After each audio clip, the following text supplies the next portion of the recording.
TNI marah hingga nyaris adu jotos dengan anggota polisi lalu lintas usai ditegur karena tak memakai helm. Tidak pakai helm kok begitu? Ya ampun. Pelapor. Adu mulut antara anggota TNI dan polisi ini saudara terjadi di Kabupaten Sika, Nusa Tenggara Timur Kamis pagi. Seorang anggota TNI marah usai ditegur oleh polisi lalu lintas karena tak memakai helm saat mengendarai sepeda motornya.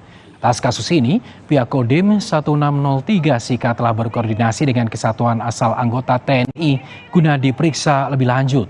Sementara itu kasus ini sudah diselesaikan secara kekeluargaan di Mapolres Sika.